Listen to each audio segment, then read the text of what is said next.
Hello friends, welcome to my channel.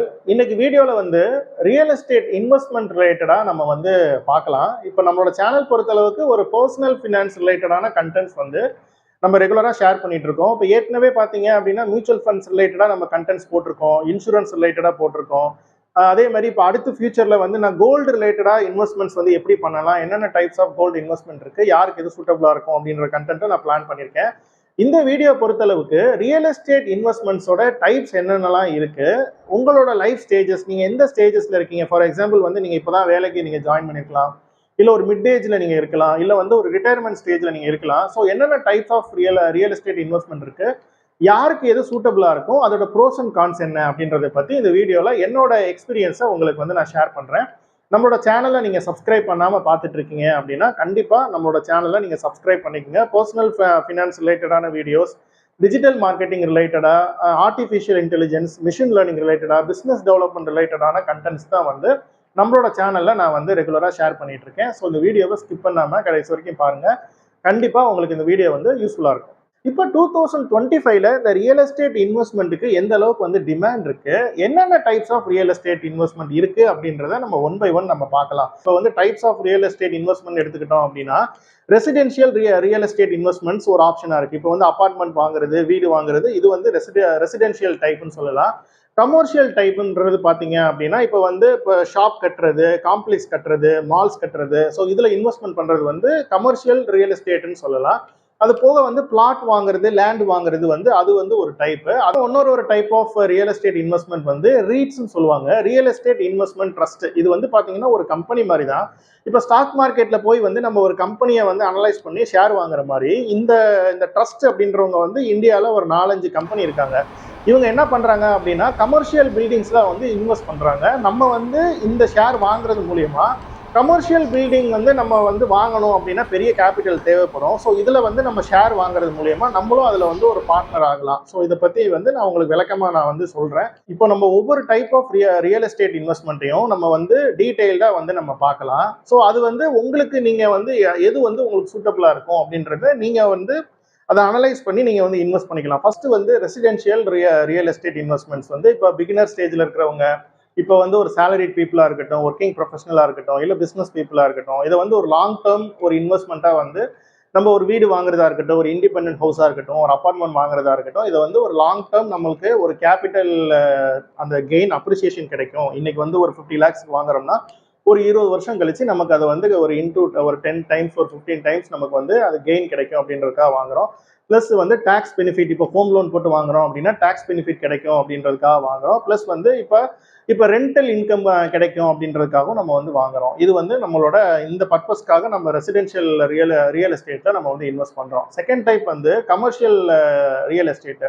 Commercial real estate அப்படின்றது இப்போ வந்து ஒரு ஷாப்பிங் காம்ப்ளெக்ஸ் கட்டுறது, ஒரு நம்ம வந்து ஒரு மால் கட்டுறது. ஸோ இது எல்லாமே வந்து ஒரு பெரிய வந்து ஒரு அளவுக்கு வந்து ஒரு பணம் வச்சிருக்கிறாங்க, ஒரு பிஸ்னஸ் ஓனர்ஸா இருக்காங்க, இல்லை வந்து அவங்க வச்சிருக்கிற பிளேஸ் வந்து ஒரு மெயின் ஏரியாவில் வந்து பிளேஸ் வச்சிருக்காங்க, அங்கே வந்து வீடு கட்டுறதை விட ஒரு இந்த மாதிரி ஒரு காம்ப்ளெக்ஸ் கட்டினா அவங்களுக்கு வந்து இந்த ரெண்டல் இன்கம் கிடைக்கும் அப்படின்ற ஒரு பர்பஸ்க்காக வந்து இந்த இன்வெஸ்ட்மெண்ட் வந்து பண்ணலாம். இப்போ பிஸ்னஸ் ஓனர்ஸாக இருக்காங்க, இல்லை வந்து இப்போ ஏற்கனவே வீடு வச்சிருக்கிறாங்க, இல்லை நம்ம வந்து இப்போ ரெசிடென்ஷியல் ப்ராப்பர்ட்டி ஏற்கனவே வச்சிருக்கிறவங்க, அவங்க வச்சிருக்கிற அந்த பிளாட்டோ லேண்டோ வந்து ஒரு மெயின் ஏரியாவில் இருக்கு, அங்கே வந்து இப்போ ஒரு கடை கட்டி விட்டா அவங்களுக்கு வந்து அந்த ரெண்டல் இன்கம் கிடைக்கும் அப்படின்றதுக்காக வந்து கட்டுவாங்க. ஸோ மெயினாக வந்து இதோட பர்பஸ் வந்து நமக்கு ரெண்டல் இன்கம் கிடைக்கும், ப்ளஸ் வந்து லாங் டேர்மில் நமக்கு வந்து அந்த கேபிட்டல் அப்ரிசியேஷனும் கிடைக்கும் அப்படின்றதுக்காக நம்ம வந்து பண்ணுறோம்.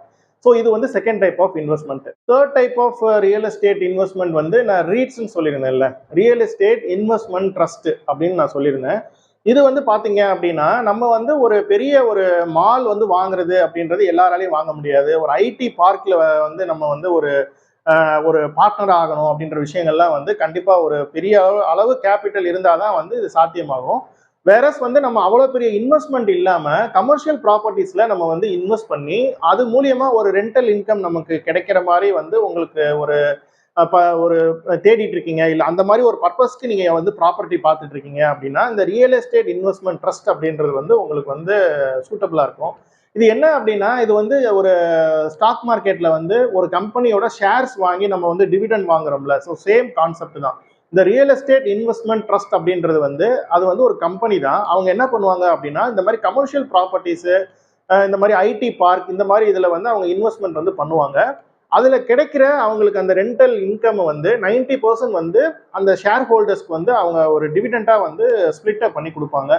ஸோ அதில் வந்து கிடைக்கக்கூடிய ரெண்ட்டாக இருக்கட்டும், இல்லை வந்து அந்த கமர்ஷியல் ப்ராப்பர்ட்டிஸ் அவங்க வந்து கட்டுறதுக்கு லோன் கொடுப்பாங்க. அந்த லோனுக்கு வரக்கூடிய இன்ட்ரெஸ்ட்டு, ஸோ அதை வந்து என்ன பண்ணுவாங்க அப்படின்னா 90% ஆஃப் தி அமௌண்ட்டை வந்து இந்த ரியல் எஸ்டேட் இன்வெஸ்ட்மெண்ட் ட்ரஸ்ட் வாங்கியிருக்கிறவங்களுக்கு டிவிடெண்டாக வந்து கொடுப்பாங்க. ஸோ இது வந்து செபியோட கண்ட்ரோலில் தான் இருக்கு. எப்படி வந்து நம்ம ஸ்டாக் வாங்குறோம், இப்போ வந்து டிவிடெண்ட் கொடுக்கக்கூடிய ஸ்டாக்காக செலக்ட் பண்ணி நம்ம வாங்கினோம்னா, இப்போ வந்து குவார்டர்லி பேசிஸ்ல நமக்கு டிவிடெண்ட் வர மாதிரி, அதே மாதிரி இந்த ரீட்ஸ்ல நம்ம இன்வெஸ்ட்மெண்ட் பண்ணாலுமே எவ்ரி குவார்டர்லி நமக்கு அது மூலியமா வந்து டிவிடெண்ட்ஸ் வந்து நமக்கு கிடைக்கும். ஸோ இப்போ வந்து இப்போ ஏற்கனவே வந்து இப்போ ஒரு ரிட்டையர்மெண்ட் ஆகிறவங்க இப்போ வந்து ஒரு அமௌண்ட் வச்சிருக்கிறாங்க, எனக்கு வந்து ஒரு பேசிவ் இன்கம் மாதிரி வேணும், இல்லை ஒரு மிட் ஏஜ்ல இருக்காங்க, இப்போ வந்து ஒரு கமர்ஷியல் ப்ராப்பர்ட்டியில நம்ம இன்வெஸ்ட் பண்ணி எனக்கு அதில் கிடைக்கிற ரெண்ட் மாதிரி எனக்கு 3 months ஒன்ஸ் எனக்கு ஒரு பேசிவ் இன்கம் மாதிரி வேணும், ஸோ அந்த மாதிரி வந்து நம்ம இன்வெஸ்ட்மெண்ட் பண்ணணும் அப்படின்னா இந்தியாவில் வந்து ஒரு 4-5 ட்ரஸ்ட் இந்த மாதிரி இருக்கு, கம்பெனிஸ் இருக்கு. நீங்கள் வந்து சர்ச் பண்ணி பாருங்க, டிஸ்கிரிப்ஷனில் நான் வந்து கொடுத்துருக்கேன்.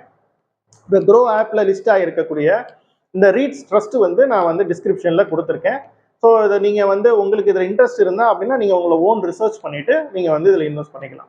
நெக்ஸ்ட் வந்து ஆஸ் யூஷுவல் வந்து இப்போ லேண்ட் இன்வெஸ்ட்மெண்ட்டு, பிளாட் இன்வெஸ்ட்மெண்ட்டு, இப்போ வந்து நம்ம லேண்ட் வாங்கி போகிறது, லாங் டேர்மில் நமக்கு வந்து ஒரு கேபிட்டல் அப்ரிசியேஷன் கிடைக்கும், இல்லை லாங் டேர்மில் நம்ம வந்து ஒரு வீடு கட்டிக்கலாம் அப்படின்ற மாதிரி நம்ம இன்வெஸ்ட் பண்ணுறது வந்து நெக்ஸ்ட் ஆப்ஷன். ஸோ இது வந்து பார்த்தீங்க அப்படின்னா இதில் என்ன ப்ரோஸ் அண்ட் கான்ஸ் இருக்குது அப்படின்னா, இப்போ லேண்டு அப்படின்றது ஒரு மெயின் ஏரியாவாக இருந்தால் நமக்கு வந்து சீக்கிரமா வந்து கேபிட்டல் வந்து அப்ரிசியேஷன் ஆகும். வேறஸ் வந்து இப்போ ரொம்ப ரூரல் ஏரியாவில் ரொம்ப அவுட்டரில் நம்ம வாங்கி போடுறோம் அப்படின்னா அதை மெயின்டைன் பண்ணணும், ப்ளஸ் வந்து அதை வந்து கரெக்டாக வந்து ப்ராப்ளம் இல்லாமல் நம்ம வந்து அதை பார்த்துக்கணும். இது வந்து ஒரு சேலஞ்சிங்கான ஒரு விஷயமா இருக்கட்டும்.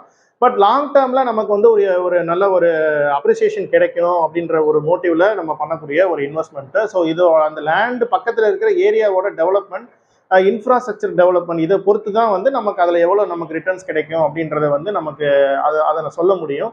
ஸோ ஒரு நல்ல ஒரு பெரிய ப்ராஜெக்ட் வரப்போகுது, ஒரு பெரிய கம்பெனி வரப்போகுது, ஒரு ஸ்கூல் வரப்போகுது, இல்லை வந்து ஒரு பெரிய வந்து பக்கத்தில் வந்து ஒரு பெரிய காலேஜ் கட்ட போகிறாங்க, இல்லை கவர்மெண்ட் ப்ராஜெக்ட் ஒன்று நடந்துட்டு இருக்கு. ஸோ அந்த மாதிரி நம்ம வந்து ஒரு பொட்டன்ஷியலாக இருக்கக்கூடிய ஒரு க்ரோத் ஆப்பர்ச்சுனிட்டிஸ் இருக்கக்கூடிய லேண்டாக செலக்ட் பண்ணி நம்ம இன்வெஸ்ட் பண்ணோம் அப்படின்னா நமக்கு ஒரு நல்ல ஒரு ரிட்டர்ன்ஸ் கிடைக்கக்கூடிய வாய்ப்புகள் வந்து அதிகமாக இருக்குது. நெக்ஸ்ட் ஃபைனலாக வந்து கோ லிவிங் கோ ஒர்க்கிங் ஸ்பேஸ். இப்போ வந்து நீங்களே இப்போ ட்ரெண்ட் உங்களுக்கு தெரிஞ்சிருக்கும். இப்போ வந்து கோ ஒர்க்கிங் ஸ்பேஸ் அப்படின்றது இப்போ வந்து ஒர்க் ஃப்ரம் ஹோம் பண்ணுறவங்க இப்போ வந்து ஒரு ஆஃபீஸ் வந்து தனியாக ஒரு பெரிய ஆஃபீஸ் போட்டு நம்ம இன்ஃப்ராஸ்ட்ரக்சர் டெவலப் பண்ணி பண்ணுறதுக்கு கோ ஒர்க்கிங் ஸ்பேஸ் அப்படின்னு சொல்லிட்டு பார்த்தீங்கன்னா சின்ன சின்ன செகண்ட் டயர் சிட்டிஸ்லாம் இந்த மாதிரி ப்ராப்பர்ட்டிஸ் வந்து கொண்டு வந்துட்டாங்க. இப்போ நமக்கு மட்டும் தனியாக ஒரு கேபின் மட்டும் நம்ம ரெண்ட் எடுத்து அந்த கேபினுக்கு மட்டும் நம்ம வந்து ரெண்ட் பே பண்ணி நம்ம இருந்துக்கிற மாதிரி கோ ஒர்க்கிங் ஸ்பேசஸ் வந்து டெவலப் ஆகிட்டு இருக்கு. ஈவன் வந்து நம்ம மதுரை மாதிரி ஊரில், கோயம்புத்தூர் இந்த மாதிரி ஊர்லலாம் பார்த்தீங்கன்னா இதோட நீடு வந்து அதிகமாகிக்கிட்டு இருக்கு. இதில் வந்து நம்ம இன்வெஸ்ட்மெண்ட் பண்ணுறது ஒரு நல்ல ஒரு ப்ராஃபிட்டபிளான விஷயமா இருக்கும். இன்னைக்கு இருக்கக்கூடிய யங்ஸ்டர்ஸ், இன்னைக்கு இருக்கக்கூடிய மில்லினியல்ஸ் வந்து இதில் வந்து இன்வெஸ்ட் பண்ணுறதுக்கு நிறைய இன்ட்ரெஸ்ட் வந்து காட்டுறாங்க. அதே மாதிரி கோ லிவிங் ப்ராப்பர்ட்டிஸ்லையுமே வந்து நம்ம இன்வெஸ்ட்மெண்ட் வந்து பண்ணலாம். ஒரு ஃப்ராக்ஷன் ஆஃப் தி அமௌண்ட்டை வந்து நம்ம இன்வெஸ்ட்மெண்ட் பண்ணி ஒரு ஷேர் ஹோல்டர் மாதிரி வந்து நம்ம இன்வெஸ்ட்மெண்ட் வந்து பண்ணலாம். இப்போ ரொம்ப டிமாண்ட் அதிகமாக இருக்கக்கூடிய ஊர்களில், இப்போ சென்னை, பெங்களூர் மாதிரி ஊர்லலாம் பார்த்தீங்க அப்படின்னா இதுக்குரிய டிமாண்ட் வந்து அதிகமாக இருக்குது. ஸோ வந்து ரியல் எஸ்டேட் இன்வெஸ்ட்மெண்ட்டில் இது எல்லாமே பார்த்தீங்க அப்படின்னா ஒரு டைப் அப்படின்ற மாதிரி நம்ம சொல்லலாம். இப்போ நான் சொன்ன விஷயங்களில் நிறைய ப்ரோஸ் இருக்குது, நிறைய கான்ஸ் இருக்குது. இப்போ வந்து லேண்டில் இன்வெஸ்ட் பண்ணுறோம் அப்படின்னா அதில் என்னென்ன ப்ரோஸ் இருக்குது அப்படின்னா, ஒரு நல்ல மெயின் ஏரியாவில் லேண்டு வாங்கி போட்டோம் அப்படின்னா நமக்கு கேபிட்டல் அப்ரிசியேஷன் இருக்கும். வேறஸ் வந்து அதை மெயின்டைன் பண்ணணும், நம்மளோட மெயின்டெனன்ஸ் அப்படின்றது கம்மி தான். பட் இப்போ வந்து ரொம்ப அவுட்டரில் தெரியாத இடங்களில் வாங்கி போடும்போது அதை போய் நம்ம பார்க்கணும், வைக்கணும், இது எல்லாமே வந்து ஒரு சேலஞ்சிங்கான விஷயமா இருக்கும். இப்போ அப்பார்ட்மெண்ட் வாங்குறோம், இப்போ வந்து நமக்கு டாக்ஸ் பெனிஃபிட் கிடைக்குது, லோனில் வாங்கணும் அப்படின்னா நம்ம அந்த டாக்ஸ் பெனிஃபிட் கிடைக்குது, ரெண்ட் கிடைக்குது, இது எல்லாமே நமக்கு ஒரு அட்வான்டேஜாக இருக்கலாம். ஸோ இந்த மாதிரி ஒவ்வொரு நம்ம டைப் ஆஃப் ரியல் எஸ்டேட் இன்வெஸ்ட்மெண்ட்லையும் நிறைய அட்வான்டேஜஸும் இருக்குது, நிறைய டிஸ்அட்வான்டேஜஸ் இருக்குது. இப்போ ரீட்ஸ் நான் சொல்லியிருந்தேன், இப்போ வந்து ஒரு பேசிவ் இன்கம் வேணும், இப்போ வந்து எனக்கு ஒரு அமௌண்ட் வந்து நான் இன்வெஸ்ட் பண்ணுறேன், ஒரு பெரிய கமர்ஷியல் காம்ப்ளெக்ஸ் வந்து என்னால் கட்ட முடியாது, வேறஸ் வந்து இந்த மாதிரி ரியல் எஸ்டேட் இன்வெஸ்ட்மெண்ட் ட்ரஸ்ட்டில் நம்மகிட்ட இருக்கக்கூடிய அமௌண்ட்டை நம்ம இன்வெஸ்ட் பண்ணி ஒரு பேசிவ் இன்கம் மாதிரி நம்ம வாங்கிக்கலாம். பட் இதுலேயும் நிறைய சேலஞ்சஸ் இருக்குது. இப்போ கோவிட்னாலேயோ இல்லை கவர்மெண்ட் பாலிசினாலேயோ இல்லை ரியல் எஸ்டேட்டுக்கே பார்த்தீங்கன்னா ஒரு டவுன்ஃபால் வருது அப்படின்னா, இப்போ கம்பெனிஸ் வந்து பெரிய பெரிய கம்பெனிஸ் வந்து ரெண்ட் கொடுக்கறத வச்சு தான் இந்த பிஸ்னஸ் வந்து ரன் பண்ணிட்டு இருப்பாங்க. இப்போ ரெண்ட் வந்து கொடுக்க முடியாத ஒரு சிச்சுவேஷன் வருது, இப்போ அந்த மாதிரி காம்ப்ளெக்ஸ்லாம் காலி ஆகுது, இப்போ ஐடி பார்க்லாம் காலி ஆகுது, ரெண்டல் இன்கம் வந்து அந்த கம்பெனிக்கு கிடைக்கல அப்படின்னா நம்ம அதில் இன்வெஸ்ட் பண்ணியிருக்கோம் அப்படின்னா அதோட ப்ராப்ளத்தை நம்மளும் வந்து ஃபேஸ் பண்ணுற மாதிரி இருக்கும்.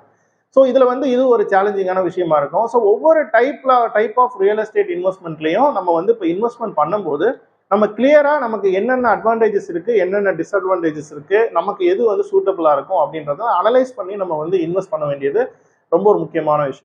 ரியல் எஸ்டேட் இன்வெஸ்ட்மெண்ட் பொறுத்த அளவுக்கு நிறைய மிஸ்டேக்ஸ் வந்து எதுல பண்றாங்க அப்படின்னா, லோன்ல வந்து ஏகப்பட்ட லிவரேஜ் வந்து எடுத்துடுறாங்க. இப்போ வந்து 1 lakh சேலரி வாங்கிட்டு இருப்பாங்க. ஸோ நீங்க வந்து ஒரு 30% ஒரு 40% இஎம்ஐ பே பண்ற மாதிரி நீங்க லோனை வந்து லிவரேஜ் பண்ணிக்கிட்டீங்க அப்படின்னா உங்களுக்கு பிரச்சனை கிடையாது. நீங்க வந்து ஓவர் லிவரேஜ் நீங்க வந்து லோன்ஸ்ல எடுக்கிறதுனால உங்களுக்கு வந்து ஒரு பெரிய அமௌண்ட்டை வந்து நீங்க இஎம்ஐக்குன்னு பே பண்ணிட்டீங்க அப்படின்னா ஃபியூச்சர்ல மற்ற இன்வெஸ்ட்மெண்ட் பண்றதுக்கோ ஒரு ஹெல்த் இன்சூரன்ஸ் எடுக்கிறதுக்கோ உங்களுக்கு வந்து மணி வந்து இல்லாம போயிடும்.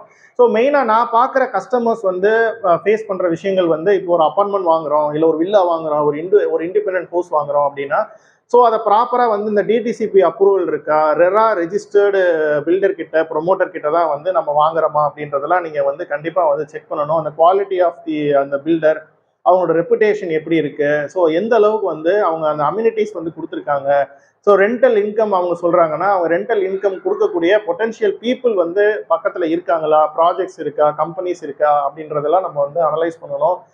ப்ளஸ் வந்து நம்ம வந்து லோன் போட்டு வாங்கும்போது நம்ம எடுக்கக்கூடிய லிவரேஜ் வந்து நம்மளால ஒரு மேக்ஸிமம் ஒரு 30% 40% நம்மளோட சேலரியில இருந்து எவ்வளோ இஎம்ஐ பே பண்ண முடியுமோ அதுக்கு மட்டும்தான் வந்து நம்ம லிவரேஜ் பண்ணணும். ஸோ அதுக்கு மேலே இப்போ ஒரு சேலரியில வந்து 80% of the salary 90% of the சேலரியை வந்து லிவரேஜ் பண்ணி நம்ம வந்து ஹோம் லோன், பர்சனல் லோன் அந்த மாதிரி போட்டு ப்ராப்பர்ட்டி வாங்கணும் அப்படின்றது ஒரு பெரிய ரிஸ்க் அப்படின்ற மாதிரி தான் நான் சொல்லுவேன். ஸோ உங்களோட இன்கம்க்கு தகுந்த மாதிரி, உங்களோட நீடுக்கு தகுந்த மாதிரி ஸோ நீங்கள் வந்து ப்ராப்பர்ட்டிஸ் வாங்கும்போது நீங்கள் அனலைஸ் பண்ணிட்டு ரிசர்ச் பண்ணிட்டு ப்ராப்பர்ட்டிஸில் இன்வெஸ்ட்மெண்ட் வந்து பண்ணுங்க. என்னைய பொறுத்தளவு வந்து நீங்கள் பண்ணக்கூடிய இன்வெஸ்ட்மெண்ட்ல ரியல் எஸ்டேட்டுக்கு கண்டிப்பாக ஒரு பர்சன்டேஜ் வந்து அலோகேட் பண்ணி வச்சுக்கோங்க. ஒரு சில பேர் வந்து 10% வச்சுக்கலாம், ஒரு சில பேர் வந்து 20% 25% வரைக்கும் கூட வச்சுக்கலாம். ஏன்னா ரியல் எஸ்டேட் பொறுத்த அளவுக்கு நமக்கு வந்து லேண்டில் இன்வெஸ்ட்மெண்ட் பண்ணுறதுனால நமக்கு வந்து லாங் டேர்மில் கண்டிப்பாக வந்து நமங்களோட கேபிட்டல் வந்து அப்ரிஷியேட் ஆகும். இப்போ ரியல் எஸ்டேட் இன்வெஸ்ட்மெண்ட் ட்ரஸ்ட் பொறுத்த அளவுக்கு செல் பண்ணுறது ரொம்ப ஈஸி. வேறஸ் வந்து இப்போ ஒரு லேண்டை செல் பண்ணுறதோ இல்லை வந்து நம்ம ஒரு அப்பார்ட்மெண்ட் செல் பண்ணுறதோ வந்து கொஞ்சம் டைம் எடுக்கக்கூடிய ஒரு ப்ராசஸாக இருக்கும். ஸோ அது எல்லாத்தையுமே கன்சிடர் பண்ணி நீங்கள் வந்து இன்வெஸ்ட்மெண்ட் வந்து பண்ணுங்கள். ஸோ நெக்ஸ்ட் இதே மாதிரி நம்மளோட நெக்ஸ்ட் வீடியோவில் கோல்டு இன்வெஸ்ட்மெண்ட் ரிலேட்டடாக நம்ம வந்து டிஸ்கஸ் பண்ணலாம். என்னென்ன டைப்ஸ் ஆஃப் கோல்டு இன்வெஸ்ட்மெண்ட் இருக்கு, ஸோ யாருக்கு எது சூட்டபிளாக இருக்கும், டிஜிட்டல் கோல்டில் என்னென்ன அட்வான்டேஜஸ் இருக்கு, இப்போ வந்து நம்ம ஆர்னமெண்ட்ஸ் வாங்குறது பெஸ்ட்டா, இல்லை காயின்ஸ் வாங்குறது பெஸ்ட்டா, இல்லை டிஜிட்டல் கோல்டில் நம்ம இந்த இன்வெஸ்ட் பண்ணுறது பெஸ்ட்டா, கோல்டு இடிஎஃப்ல நம்ம இன்வெஸ்ட்மெண்ட் பண்ணுறது அதோட ப்ரோஸ் அண்ட் கான்ஸ்லாம் என்ன அப்படின்றத நெக்ஸ்ட் வீக் நான் ஒரு வீடியோ நான் போட போகிறேன். கண்டிப்பாக நம்மளோட சேனலை நீங்கள் சப்ஸ்கிரைப் பண்ணி வச்சுக்கோங்க. இந்த வீடியோவை கண்டிப்பாக நீங்கள் லைக் பண்ணுங்கள். இன்வெஸ்ட்மெண்ட் பண்ணக்கூடிய இந்த மாதிரி மணி மேனேஜ்மெண்ட் இன்வெஸ்ட்மெண்ட் ரிலேட்டடா இன்ட்ரெஸ்ட் இருக்கக்கூடிய உங்களோட ஃப்ரெண்ட்ஸ் அண்ட் ரிலேட்டிவ்ஸ்க்கு கண்டிப்பாக இந்த வீடியோ வந்து நீங்கள் ஷேர் பண்ணுங்க. என்னோட சேனலை கண்டிப்பாக நீங்கள் சப்ஸ்கிரைப் பண்ணீங்கன்னா தான் அடுத்தடுத்து நான் போடக்கூடிய வீடியோஸ் உங்களால் வந்து பார்க்க முடியும். நெக்ஸ்ட் வீக் வந்து கோல்டு இன்வெஸ்ட்மெண்ட் ரிலேட்டடா வீடியோஸில் நான் உங்களை மீட் பண்ணுறேன். அது வரைக்கும் bye from zero to hero with Jeeva.